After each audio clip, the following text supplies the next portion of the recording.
محترم حاضرین ناظرین السلام علیکم ورحمۃ اللہ وبرکاتہ۔ تحریک سنی جماعت اصلاحی اور جماعت اتحاد المسلمین فاؤنڈیشن کے زیر نگرانی یہ ہفتہ واری بزم تفسیر قرآن کے سیزن 3 کا آج 60واں سیشن ہے، جس کا موضوع ہے آزادی ہند میں مسلمانوں کا کردار۔ رب تبارک و تعالیٰ اس تعلق سے مجھے حق کہہ کر اس پر عمل کرنے اور آپ سب کو بھی حق سن کر اس پر عمل کرنے کی توفیق عطا فرمائے۔ الحمدللہ رب العالمین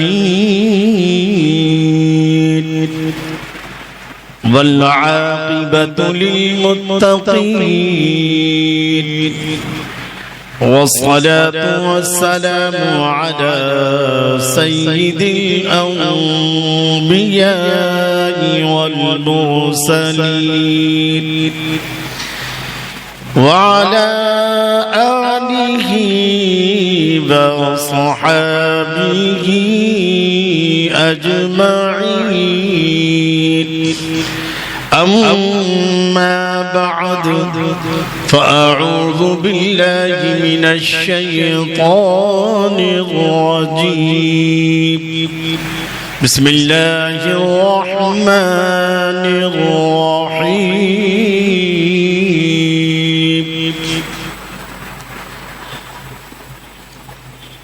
وما لكم لا تقاتلون في سبيل الله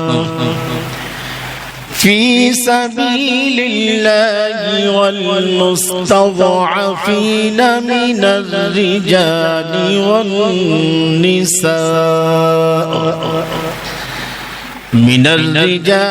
والنساء والبلدان الذين يقولون ربنا أخرجنا من هذه القرية الظالم أهلها واجعل لنا من لدنك وليا واجعل لنا من لدنك نصيرا۔ آمنت بالله صدق الله العظيم وبلغنا رسوله النبي الأمين الكريم، ونحن على ذلك لمن الشاهدين والشاكرين، والحمد لله رب العالمين۔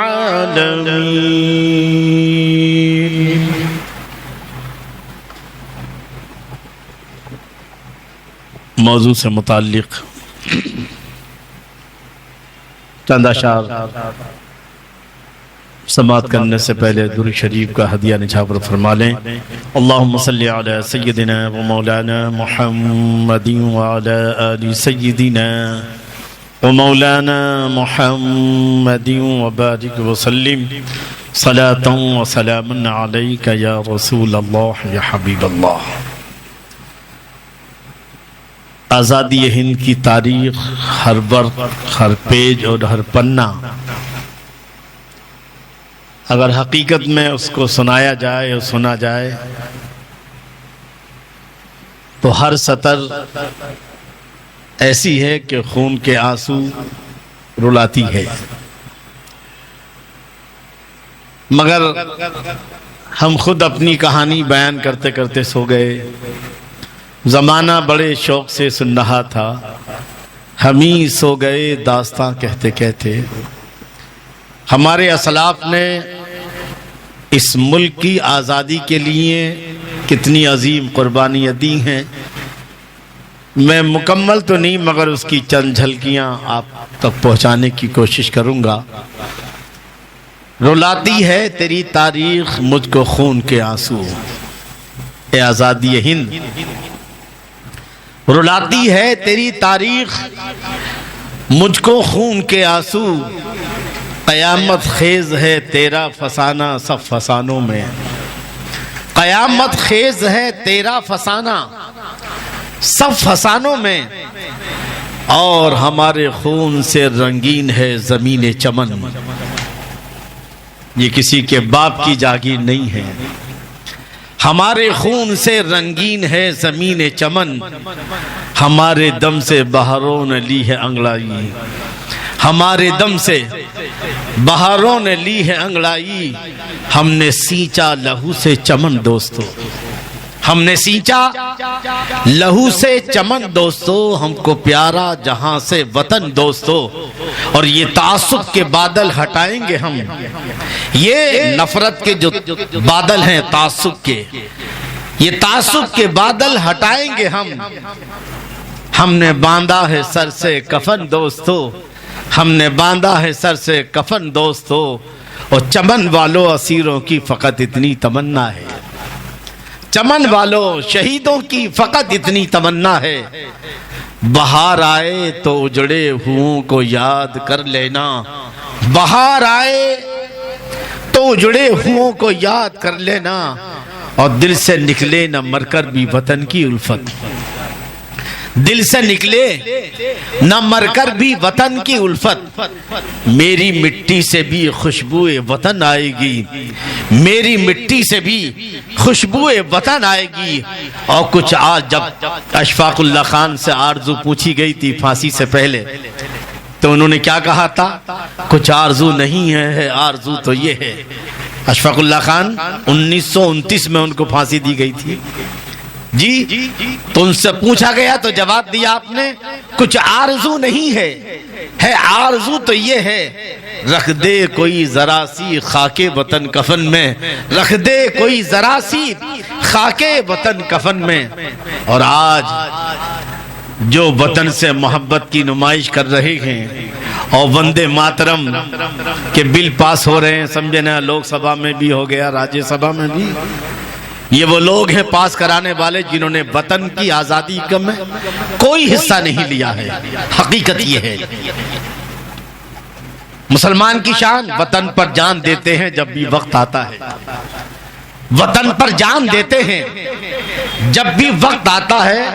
وطن سے پیار کی جھوٹی نمائش ہم نہیں کرتے، وطن سے پیار کی جھوٹی نمائش ہم نہیں کرتے، اور کس کس جگہ بیاض وطن سے مٹاؤ گے، شہروں کے نام بدل دیے، اسٹیشنوں کے نام بدل دیے، اس کے لفظ اسلام سے ایسی چڑ ہے جی دشمنوں کو، کس کس جگہ بیاض وطن سے مٹاؤ گے، ہر ہر ورق پہ مہر وفا کر چکے ہیں ہم، ہر ہر ورق پہ مہر وفا کر چکے ہم، اور کھڈر دیار وفا کے کرید کر دیکھو، کھڈر دیار وفا کے کرید کر دیکھو، ہمارے نام کا پتھر ضرور نکلے گا، ہمارے نام کا پتھر ضرور نکلے گا، اور سو بار سوارا ہے ہم نے اس ملک کی زلف برہم کو، سو بار سوارا ہے ہم نے اس ملک کی زلف برہم کو، یہ اہل خرد بتلائیں گے کیا ہم نے دیا ہے عالم کو، اور ہے میرے وطن جب بھی آتا ہے میرا نام تیرے نام کے ساتھ، جب بھی آتا ہے میرا نام تیرے نام کے ساتھ، جانے کیوں لوگ میرے نام سے جل جاتے ہیں، جانے کیوں لوگ میرے نام سے جل جاتے ہیں، اور جب گلستہ کو خو کی ضرورت پڑی، جب گلستہ کو خو کی ضرورت پڑی، سب سے پہلے ہی گردن ہماری کٹی، اب ہم سے یہ کہتے ہیں اہل چمن، اب ہم سے یہ کہتے ہیں اہل وطن، یہ وطن ہے ہمارا تمہارا نہیں، نہیں نہیں، ہر پھول ہمارا ہے، ہر خار ہمارا ہے، ہر پھول ہمارا ہے، ہر خار ہمارا ہے، ہم نے بھی لہو دے کر گلشن کو سنوارا ہے، ہم نے بھی لہو دے کر گلشن کو سنوارا ہے، سو ظلم کیے تم نے ایک کہا نہ کی ہم نے، سو ظلم کیے تم نے ایک کہا نہ کی ہم نے، وہ ظرف تمہارا ہے اور یہ ظرف ہمارا ہے۔ ایک بار جھوم جھوم کا درود شریف پڑھ کر سنا دیں، اللہم صلی علی سیدنا و مولانا محمد و بارک وسلم، صلاۃ و سلام علیک یا رسول اللہ یا حبیب اللہ۔ میں نے سورہ نساء کی آیت نمبر 75 خطبہ مسنونہ میں تلاوت کی ہے، جس کا بیک گراؤنڈ کچھ اس طرح ہے شان نزول کہ جب مکے سے مدینے کو مسلمانوں نے اور اللہ کے رسول صلی اللہ تعالی علیہ وسلم نے ہجرت فرمائی، اب جو مسلمان مکے میں باقی بچے تھے، کمزور، غریب، عورتیں، بچے، وہی لوگ بچے تھے، باقی یا تو غریب تھے جو ہجرت کر نہیں سکتے تھے، یا کمزور تھے جو ہجرت کر نہیں سکتے تھے، یا بچے تھے اور عورتیں ان لوگوں کی کہ جو بچوں اور عورتوں کو ساتھ نہیں لا سکتے تھے۔ اب ان پر کفار مکہ نے ظلم کرنا شروع کر دیا، ان کو قتل کیا، ان کو یہ طرح طرح کے ظلم۔ تو اللہ نے اس موقع پر یہ آیت کریمہ نازل فرمائی اور مدینے کے مسلمانوں کو اللہ کے رسول صلی اللہ تعالی وسلم اور آپ کے ساتھ صحابہ کو مخاطب کر کے فرمایا وَمَا لَكُمْ، تمہیں کیا ہو گیا ہے، وَمَا لَكُمْ، کیا ہو گیا ہے تمہیں، لَا تُقَاتِلُونَ فِي سَبِيلِ اللَّهِ، تم اللہ کے راستے میں قتل و قتال کیوں نہیں کرتے؟ کون سا اللہ کا راستہ؟ والمستضعفین، وہ کمزوروں میں مرد، من الولدان، عورتیں، مرد جو ظلم سے تنگ آ کر اللہ کی بارگاہ میں عرض کر رہے ہیں یقولون ربنا اخرجنا من هذه القرية ظالم اهلها واجعل لنا من لدنك وليا واجعل لنا من لدنك نصيرا۔ اے اللہ، ان مکے والوں نے، ان بستی والوں نے ہم پر بہت ظلم کیا ہے، اے اللہ اب ہمارے لیے کوئی مددگار بھیج دے، اپنے پاس سے ہمارا کوئی مددگار بھیج دے۔ یہ آیت آج سے 1400 سال پہلے جو ہے نازل ہوئی، مگر چونکہ یہ آزادی ہند، یہ آزادی جو نصیب ہوئی ہے، یہ در حقیقت اس میں مدارس اور جہاد کا بہت زیادہ ہاتھ ہے۔ جی، سب سے پہلے جہاد کا فتویٰ دینے والے ٹیپو سلطان شہید رحمت اللہ تعالی علیہ ہیں، دوسرا 1803 میں فتویٰ دینے والے علامہ عبدالعزیز محدث دہلوی ہیں، اور تیسرا 1857 کی جو جنگ ہوئی ہے اس میں فتویٰ دینے والے علامہ فضل خیر آبادی ہیں۔ اور اسی فتوے جہاد کے ذریعے جو ہے گاؤں گاؤں، قریہ قریہ مدرسوں کے بچوں نے، علماء نے، طلباء نے جو ہے آزادی ہند کی آگ کو بھڑکایا ہے، اور پھر اس طرح سے یہ آزادی کی جنگ جو ہے گاؤں گاؤں، قریہ قریہ پھیلی ہے۔ میں نہیں کہہ رہا ہوں، تاریخ بتاتی ہے، اور خود جواہر لال نہرو اپنی کتاب ڈسکوری آف انڈیا میں لکھتے ہیں کہ یہ جو جنگ آزادی تھی اس میں مسلمانوں کا کردار قائدانہ تھا، مسلمانوں کا رول جو ہے، مسلمان اس جنگ کو لیڈ کر رہے تھے۔ اور دوسری بات جو کہی یہ ایک اسلامی جہاد تھا کہ جو مسلمان جہاد، علماء نے فتویٰ دیا کہ انگریز سے لڑنا جہاد ہے، تو گویا کہ یہ جو آزادی ملی ہے یہ اسلام کے جو ہے فلسفے جہاد کے سبب ملی ہے۔ بہرحال تو اس لیے میں نے اس آیت کو جو ہے اپنی تقریر کا عنوان بنایا ہے، لیکن آؤ آزادی کی چند جھلکیاں جو ہے آپ کے سامنے، تاکہ میں پھر تفصیلاً اس پر روشنی ڈال سکوں۔ ایک بار درود شریف پڑھ کر سنا دیں، اللہم صلی علی سیدنا ومولانا محمد وعلی آل سیدنا ومولانا محمد وبارک وسلم صلاۃ وسلام علیک یا رسول اللہ یا حبیب اللہ۔ آزادی میں مسلمانوں کی قربانیوں کی تاریخی جھلکیاں سماعت فرما لیں۔ ایسٹ انڈیا کمپنی تشکیل ہوئی انگریزی 1600 میں۔ آزادی کی تحریک شروع ہوتی ہے 1757 سے، جس میں پلاسی کے میدان میں بنگال کے نواب سراج الدولہ انگریزوں کے ہاتھوں سے شکست کھا گئے اور شہید ہوئے، اور یہ جنگ آزادی کا سب سے پہلا مجاہد تھا۔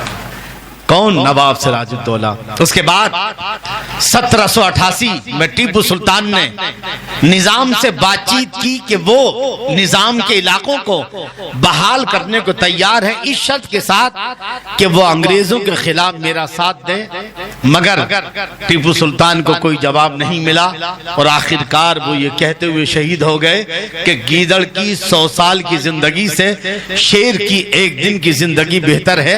چنانچہ برطانیہ نے ٹیپو سلطان کو شکست دی اور ٹیپو سلطان بہادری کے ساتھ لڑتے لڑتے جو ہے انگریزی 1799 میں آپ شہید ہو جاتے ہیں۔ تحریک آزادی ہند کے لیے شاہ عبدالعزیز محدث دہلوی رحمۃ اللہ تعالی علیہ نے 1803 میں انگریزوں کے خلاف فتوی جہاد جاری کیا اور پھر 1857 کی جنگ آزادی ہندوؤں، مسلمانوں اور دیگر جو ہے بھارتیوں نے مل کر لڑی، مگر 1757 سے لے کر 1857 کے پہلے تک یہ جو 20 کے بیچ کے جو سال کی جنگ ہے، یہ 100 سال کی جنگ یہ آزادی صرف مسلمانوں نے لڑی ہے، کسی دوسری قوم اس میں شامل نہیں تھی، کسی دوسری قوم کا اس میں کوئی حصہ داری نہیں تھی۔ خیال رہے کہ جنگ آزادی کا بغل بھی سب سے پہلے اگر بجایا ہے تو وہ مسلمانوں ہی نے بجایا ہے۔ 1857 کی جنگ آزادی کے بعد 52,000 مسلمان علماء کو انگریزوں نے پھانسی پر لٹکا دیا تھا، بے شمار مسجدیں، مدرسے بند کر دیے گئے۔ اس طرح جنگ آزادی میں کل ملا کر 7 لاکھ مسلمان شہید ہوئے، جن میں 85,000 علماء کرام شامل تھے۔ 1857 کے انقلاب کی ابتدا علامہ فضل خیر آبادی کے فتوی جہاد کی وجہ سے ہوئی تھی، جس کی وجہ سے 60,000 فوج انگریزوں سے لڑنے کے لیے جمع ہو گئی تھی، جس کی قیادت مغلوں کے آخری شہنشاہ بہادر شاہ ظفر نے کی۔ آخر اس جنگ میں ناکامی کا سامنا کرنا پڑا اور اس فتوی جہاد کے نتیجے میں علامہ کو انگریزوں نے ہمیشہ کے لیے عمر قید، کالا پانی کی سزا سنائی اور بہادر شاہ ظفر کو بھی جو ہے رنگون کے قلعے میں قید کر دیا گیا۔ اور اسی پر بس نہیں بلکہ بہادر شاہ ظفر کے شہزادوں کا سر کاٹ کر ناشتے کی تشت میں سجا کر جب اس کے سامنے رکھا گیا تو بادشاہ نے اپنے بیٹوں کے سروں کو دیکھا تو کہا، اے اللہ تیرا شکر ہے کہ تو نے آزادی کی جنگ میں میرے بیٹوں کو شہادت سے سرفراز فرمایا، میں کس طرح تیرا شکریہ ادا کروں۔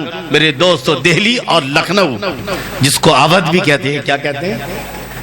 لکھنؤ کا پرانا نام اودھ ہے۔ صبح بنارس، شام اودھ۔ بنارس کی صبح دیکھنے کے لائق ہے اور اودھ یعنی لکھنؤ کی شام جو ہے۔ بہرحال تو اب لکھنؤ، دہلی اور لکھنؤ کی شاہی بیگمات کی بحرمتی ہوئی، تقریباً 100 بیگمات شہید کر دی گئی ہیں، جلا وطن کر دی گئی۔ اور 1885 میں کانگریس کی بنیاد پڑی، جس کا کام انگریز کے حضور درخواستیں پیش کر کے چھوٹی موٹی رعایتیں حاصل کرنا تھا۔ کانگریس کو ہمت، حوصلہ اور جوش و بلبلہ مسلمانوں نے دیا ہے۔ گاندھی جی کو سیاست میں لا کر سیاسی میدان میں دوڑنا یہ علی برادران نے سکھایا ہے، اور یہ مولانا محمد علی جوہری تھے کہ جنہوں نے انگلستان جا کر انگریزوں سے کہا تھا کہ جب تک تم میرے ملک کو آزاد نہیں کرو گے اس وقت تک میں اپنے ملک ہندوستان واپس نہیں جاؤں گا۔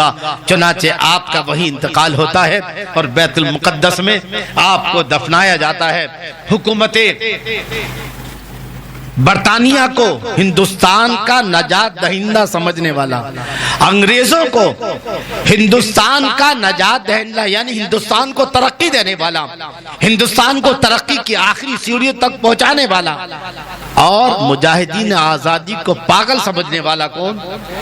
ڈاکٹر ہیڈ گیوارگ نے 1925 میں RSS کی بنیاد ڈالی تاکہ ہندوستان کو ہندو راشٹر بنایا جا سکے اور ہندوستان کو آزاد کرانے والے مسلمانوں کا ہندوستان سے صفایا کیا جا سکے، جس کے نتیجے میں اب تک RSS کہ غنڈوں کے ہاتھوں 7 لاکھ مسلمان گجرات فساد کے پہلے تک شہید کیے جا چکے ہیں، اور ستم والا ہے ستم یہ ہے کہ RSS جو حقیقت میں دیش کی غدار ہے وہ آج اپنے آپ کو وفادار ثابت کر رہی ہے، اور اس دیش کے لیے قربانیاں دینے والے مسلمان آج انہیں غدار نظر آتے ہیں۔ آپ سوشل میڈیا پہ دیکھتے ہوں گے کہ اب تو RSS کے خلاف کتنی آوازیں اٹھ رہی ہیں، کتنے لوگ جو ہے، اور خود راہل گاندھی نے کتنی بار بولا ہے۔ میں کر رہا تھا کہ 15 دسمبر کو 1929 15 دسمبر برطانوی حکومت نے مجاہدین آزادی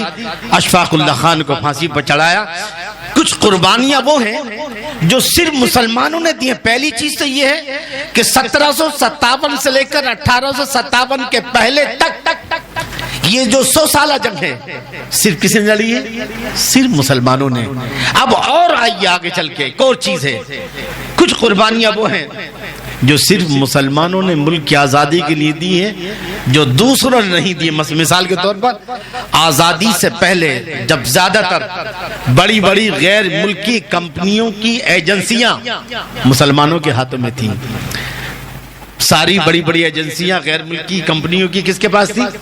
مسلمانوں کے ہاتھوں میں تھی۔ جیسے باٹا کے جوتوں پر داؤد اینڈ کمپنی کی اجارہ داری تھی، فضل لائف جہاز کمپنی مسلمانوں کے قبضے میں تھی، ایک سائیڈ بیٹری اور مانچسٹر کا کپڑا، برمنگم کا کاغذ صرف آدم جی اور عبد الرحمن کے ہاتھوں میں تھا۔ لپٹن چائے، Johnson light, Lifebuoy, Petromax کی گیس بتیاں جی اور دیگر مصنوعات کی ایجنسیاں اور ڈیلرشپ مسلمانوں کے ہاتھوں میں تھی۔ لیکن گاندھی جی کی سودیشی تحریک کے اعلان کے بعد مسلمان تاجروں نے اپنی ایجنسیاں انگریزوں کو واپس دے دی اور وطن عزیز کی آزادی کے لیے اپنی تجارت و معیشت کو داؤ پر لگا دیا تھا۔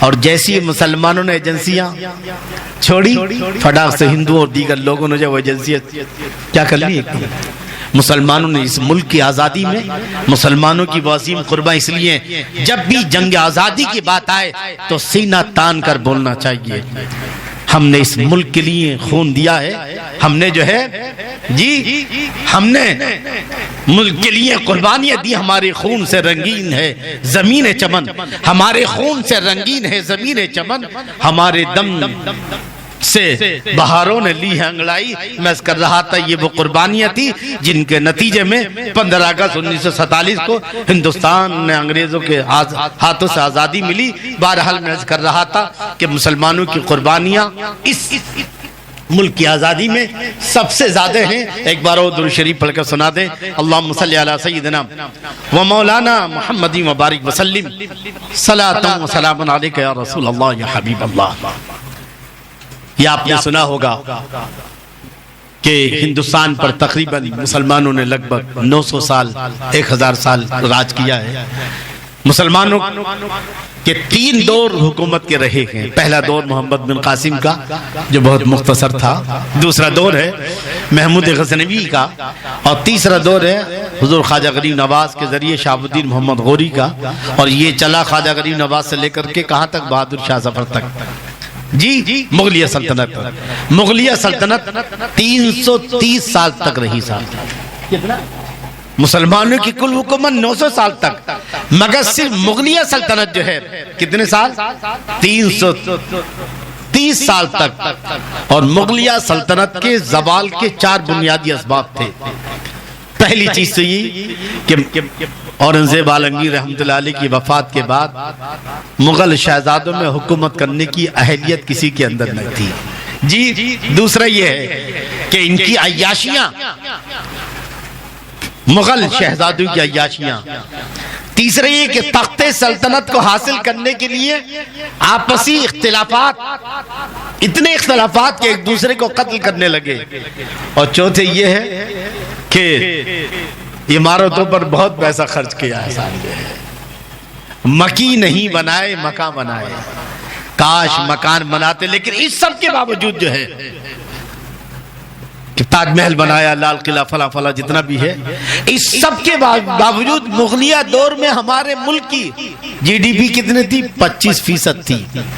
جو آج تک عالمی ریکارڈ ہے، کبھی ملک کی جی ڈی پی یعنی دنیا کی دولت کا ہمارے پاس کتنا حصہ تھا؟ 25%۔ اس وقت ملک کی کتنے ممالک تھے؟ 300 سے 400 کے بیچ میں اتنے ممالک تھے دنیا پر جی۔ اس کے باوجود 25% جو ہے، اور اس کے بعد جب انگریز آئے تو کتنی پہنچ گئی جو ہے؟ وہ 2% پر آ گیا۔ انگریزوں نے اس ملک کو برباد کرتے کرتے کہاں تک جی ڈی پی کہاں تک پہنچی؟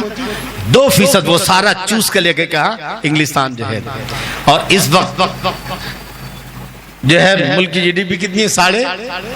3.5%۔ یعنی دنیا کے پاس جتنی دولت ہے اس کا ہمارے پاس کتنا ہے؟ صرف 3.5 روپے جو ہے ہمارے پاس ہے نا، 100 روپے پیسے جو ہے۔ بہرحال اور آگے چلتے، مغلیہ حکومت میں بھارت کا 1 روپیہ اور انگلینڈ کے 16 روپے برابر تھے۔ اسی سونے کی چڑیا کو لوٹنے کے لیے ہندوستان کا سفر انگریز نے کیا ہے، اور اس انڈیا کمپنی کے ذریعے جو ہے پھر اس نے اپنے قدم جمانے شروع کیے۔ میرے عزیز دوستو، آئیے تھوڑا سا میں آپ کا وقت لوں گا تاکہ ہم یہ بتا سکیں کہ انگریز نے کس طرح سے اس ملک کو لوٹا ہے، کن کن حالات سے یہ ملک جو ہے گزرا ہے، کیونکہ وہ نقشہ ہمارے سامنے ہوگا تو ہم اندازہ لگا سکیں گے کہ مجاہدین آزادی کی قربانیوں کا کیا مطلب ہوتا ہے، کس کن حالات میں مجاہدین آزادی نے قربانی دی ہے۔ آپ تھوڑا سا نقشہ سماعت فرما لیں۔ ٹیپو سلطان کی شہادت کے بعد انگریز بڑی آسانی سے پورے ملک پر قابض ہو گئے۔ سب سے پہلا ملک سب سے پہلا صوبہ انہوں نے فتح کیا تھا کون سا؟ بنگال۔ بنگال سب سے مالدار صوبہ تھا۔ اس کے بعد پھر انہیں جو ہے یہ میسور جو ہے جی، اور پھر ہندوستان جو سونے کی چڑیا تھی اسے لوٹ کر اس کی تہذیب کو، اس کی دولت کو انہوں نے پامال کرنا شروع کر دیا۔ انگریز کیسا تھا؟ اس کی عادت کھلی طبیعت، نفس پرستی جیسا ہی ماحول کا مزاج رکھتے تھے، جو ہندوستانی ماحول اور کلچر سے بالکل الگ تھا، جسے کوئی بھی غیرت مند ان کی تہذیب کو دیکھ کر، ان کے کلچر کو دیکھ کر، انگریزوں کی بے حیائی کو دیکھ کر ہندوستانی سماج کے لوگ قبول نہیں کرتے تھے اور اس کے بارے میں سوچ بھی نہیں سکتے تھے۔ انگریزوں نے ہندوستان پر قبضہ پاتے ہی اہل ہند پر ظلم و بربریت کا پہاڑ توڑ ڈالا، جس کی جو ہے چند جو ہے میں مثالیں آپ کے سامنے پیش کروں گا۔ آئیے ہم سمجھتے چلیں کہ ہندوستان سونے کی چڑیا کی کیسے تھا۔ انگریز کے یہاں آنے سے پہلے ہندوستان نہایتی دولت مند اور سرمایہ دار ملک تھا، اور اس جیسی مثال پوری دنیا میں، یعنی دنیا میں سب سے زیادہ مالدار ملک تھا۔ اور ڈاکٹر واکر ایک غیر مسلم ہیں، وہ لکھتے ہیں کہ ہندوستان کی دولت، تجارت اور خوشحالی نے سکندر اعظم پر اتنا گہرا اثر کیا تھا کہ جب وہ ایران سے ہندوستان کی طرف روانہ ہوا تو اس نے اپنی فوج سے کہا تھا کہ اب تم سنہرے ہندوستان کی طرف کوچ کر رہے ہو، جہاں نہ ختم ہونے والے خزانے ہیں، اور جو کچھ انہوں نے ایران میں دیکھا ہے اس کا ہندوستانی دولت کے ساتھ میں کوئی مقابلہ نہیں کر سکتا۔ اسی طرح ایک اور جو ہے میجر ہاسو لکھتا ہے کہ بنگال کے جگت سیٹ، بنگال کے جگت سیٹوں کا کاروبار بینک آف انگلینڈ کے برابر پھیلا ہوا تھا، جو کہ انگلستان کا سب سے بڑا بینک تھا صاحب جو ہے۔ اور بقول کیپٹن الیگزینڈر وہ لکھتا ہے کہ ایک تاجر سمیع عبدالغفور جو ہے سورت کا ایک تاجر سمیع عبدالغفور کا سرمایہ ایسٹ انڈیا کمپنی کے برابر تھا، یعنی جتنا پوری ایسٹ انڈیا کمپنی کے پاس تھا اتنا ایک مسلمان تاجر کے پاس تھا جس کا نام سمیع عبدالغفور جی۔ اور انہی وجہ سے ہی ایک اور انگریز ہے جس کا نام ہے لارڈ کلائیو، وہ تو کہتا تھا کہ ہندوستان کی دولت لازوال دولت ہے، کیا ہے؟ ختم ہونے والی نہیں ہے۔ اور ایک اور انگریز ہے تھارنٹن، ایسی کچھ نام ہے صاحب، وہ لکھتا ہے کہ یورپ کو تہذیب سکھانے والے یونان اور اٹلی، یاد رکھنا جو ترقی ہوئی ہے مسلمانوں نے یونانی علم سیکھے ہیں، یونان سے اٹلی آیا اور اٹلی سے پھر انگریزوں کے پاس آیا ہے۔ یورپ کو تہذیب سکھانے والے یونان اور اٹلی جب بالکل جنگلی حالت میں تھے، توجہ آپ کی، یورپ کو، انگریز کو کیا سکھانے والے؟ تہذیب سکھانے والے یونان اور اٹلی جب بالکل جنگلی حالت میں تھے، ہندوستان اس زمانے میں درجہ کمال کو پہنچا ہوا تھا اور دولت کا مرکز بنا ہوا تھا اس وقت۔ جی یہاں چاروں طرف بڑے بڑے صنعت و حرفت کے کاروبار جاری تھے، یہاں کے باشندے دن رات اپنے اپنے کاروبار میں مشغول رہتے تھے، یہاں کی زمینیں نہایت زرخیز تھی جس سے خوب فصل ہوتی تھی، یہاں بڑے بڑے لائق اور قابل کاریگر صنع موجود تھے جو یہاں کی خام پیداوار سے اتنا نفیس اور عمدہ مال تیار کرتے تھے جس کی دنیا بھر میں مانگ ہوتی تھی۔ پوری دنیا، مغرب و مشرق کے تمام ممالک ان چیزوں کو بڑے شوق سے خریدتے تھے۔ یہاں سوت اور کپڑے اس قدر عمدہ، باریک اور نفیس اور خوبصورت بنے جاتے تھے کہ دنیا کا کوئی ملک ان کی برابری نہیں کر سکتا تھا۔ یہ عالم تھا صاحب، اس کو کہتے ہیں سونے کی چڑیا۔ ہر لحاظ سے یہاں کی زمینیں سونا اگلتی تھی، یہاں شاندار کارخانے تھے، کچے مال سے جو ہے شاندار جو ہے بہت ساری چیزیں تیار ہو رہی ہیں۔ یہ جو ہے اس طرح سے، یہ اب آئیے اس سونے کی چڑیا کو کس طرح ملک انگریزوں نے لوٹا ہے۔ تو میں تھوڑا سا نقشہ، اگر کسی قوم یا ملک پر قبضہ کرنا ہو تو سب سے پہلے اس کی معیشت پر قابض ہوا جاتا ہے اور پھر وہ ملک آپ کے قبضے میں آ جاتا ہے۔ لہٰذا انگریزوں کی لالچی نظر نے سب سے پہلا یہی کام کیا کہ تجارت کے بہانے ہندوستان میں داخل ہو کر ملک کی معیشت کو برباد کرنا شروع کر دیا، اور سب سے پہلے انہوں نے کسانوں کو لیا۔ کس کو لیا؟ کسانوں کا پر ظلم استحصال کرنے کے لیے لوگوں نے ایسا قانون بنایا کہ کسانوں کو لگان، ٹیکس انگریزی حکومت کو اتنا بھاری ادا کرنا پڑتا تھا، فصل اچھی ہو یا خراب ہو ہر حال میں مقرر کردہ ٹیکس ادا کرنا پڑتا تھا، یہاں تک کہ اپنی زمینوں کو بھی بیچنا پڑتا تھا کسانوں کو، اور اپنے گھر کی چیزیں، عورتوں کے زیورات اور اپنی زمینوں تک بیچ کر کے وہ اس طرح سے انگریز حکومت کو لگان دیا کرتے تھے، جس کی وجہ سے کسان طبقہ آہستہ آہستہ غربت میں ڈوبتا چلا گیا۔ میرے عزیز دوستو، اور ایک اور وہ کہتے ہیں، ایک اور غیر مسلم میں وہ لکھتے ہیں کہ لوگ یہ کہتے ہیں، بہت سارے لوگ کیا کہ سلطنت مغلیہ اور دوسرے بادشاہوں کے زمانوں میں جو لگان ادا کرنا پڑتا تھا انگریز کے زمانے میں، وہ اس کے مقابلے بہت کم لگان ادا کرنا، کچھ لوگ یہ کہتے ہیں، اور میں سمجھتا ہوں زیادہ تر وہی لوگ ہوں گے ہندوتا کٹروادی جو ہے، لیکن تاریخ کی روشنی میں سمجھے آپ جو ہے کہ 1817 میں بمبئی برطانیہ کے زیر حکومت آیا۔ کب؟ 1817 میں، اور اس وقت حالت یہ تھی کہ جو بھی حکومت تھی مغلوں کی، اس کے حکمرانوں کی طرف سے صوبے کے تمام کاشتکاروں کو، کسانوں کو لگان میں سے صرف 80 لاکھ ایک سال میں ادا کرنا تھا۔ کتنا؟ 80 لاکھ جو ہے۔ اور اس کے بعد طریقہ کیا تھا کہ جو بھی پیدا ہو 1/4 یعنی اس کا چوتھائی حصہ ادا کرنا ہے۔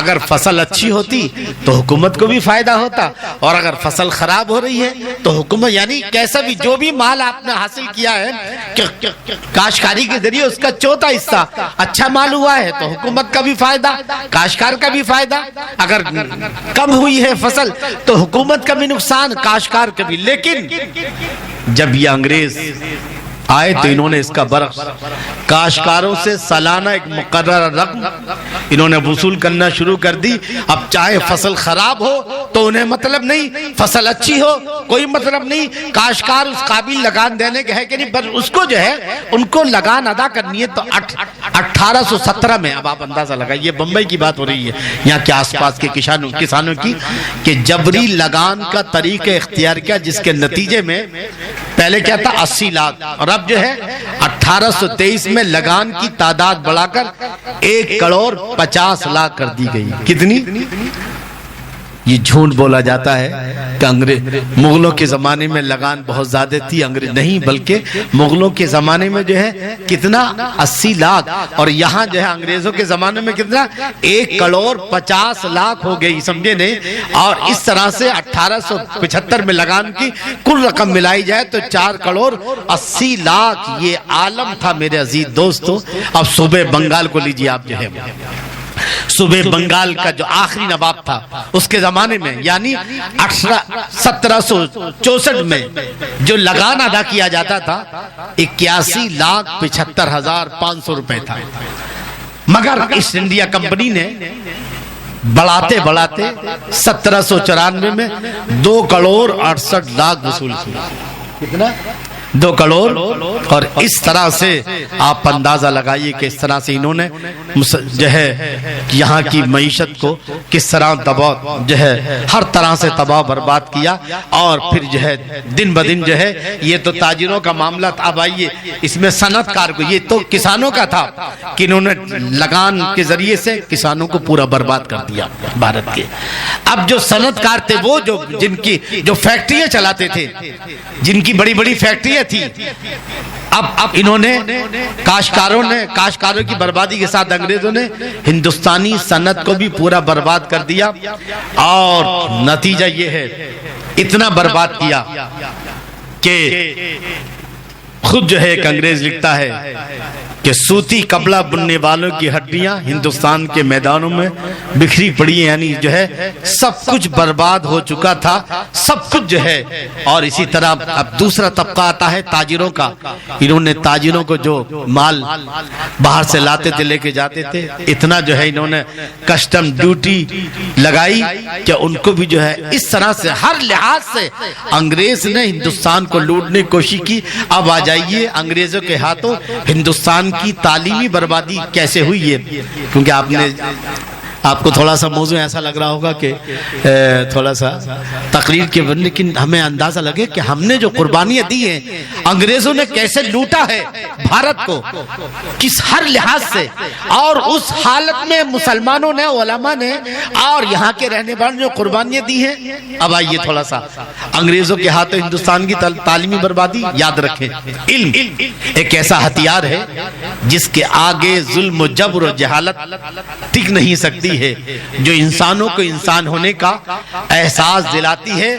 انگریزوں کو یہ خطرہ لاحق ہوا کہ جب تک تعلیم یافتہ لوگ ہندوستان میں کثرت سے رہیں گے تو وہ ہماری حکومت کو ختم کر دیں گے، ہمیں ان پر حکومت کرنے کا موقع نہیں ملے گا۔ اس لیے انہوں نے تعلیم گاہوں کو ملیا میٹ اور تعلیم کو نیست و نابود کر دیا، اور تعلیم کی تمام جو موقوفہ وقف کی زمینوں کو انہوں نے 1883 میں سرکاری قبضے میں لے لیا، اور اس بنا پر انگریزوں نے اس طرح تعلیم اور تعلیم گاہوں کو برباد کیا، اور چونکہ ان کا نصب العین زیادہ سے زیادہ منافع حاصل کرنا تھا، اس لیے بھی انہوں نے ہندوستانیوں کو تعلیم دینا اور اپنے مقصد کے خلاف سمجھا۔ بہرحال تھوڑے ہی عرصے میں یہ ہوا کہ ساری تعلیم گاہیں مٹ گئیں، اور ان کی جگہ دوسرے اسکول اور کالج نہیں کھولے گئے، اور جو پرانے تعلیم یافتہ لوگ تھے وہ بھی آہستہ آہستہ جو ہے دنیا سے جانے لگے، اور اس طرح سے ہندوستان کیا ہو گیا، جہالت کی تاریکیوں میں ڈوبنے لگا۔ جی خود انگریز ایک لکھتا ہے، لارڈ منٹو وائسرائے جو ہے وہ لکھتا ہے کہ ہندو اور مسلمانوں میں جہالت بہت ہو چکی ہے، تعلیم نہ ہونے کے سبب اب جو ہے یہ دروغ حلفی جھوٹ بول رہے ہیں، جال سازی کے جرائم بڑھ رہے ہیں، اور بہت سارے گناہوں میں ملوث ہو گئے ہیں۔ کس وجہ سے؟ جہالت کی بنیاد پر ہندوستان کو ہمیشہ غلام رکھنے کی حوث اور اس کو ہمیشہ لوٹتے رہنے کی ملون خواہش کی وجہ سے انگریز کی ہمیشہ پالیسی رہی ہے کہ ہندوستان کی ذہانت کو بالکل برباد کر دیا جائے، ان میں تعلیمی بیداری نہ ہونے دی جائے، انہیں ہر قسم کے کمالات ان کے ختم کر دیے جائیں، اور ان کو غلامی کی بدترین صورت میں لایا جائے۔ اس طرح سے انگریزوں نے ہمارے پورے تعلیمی نظام کو برباد کیا،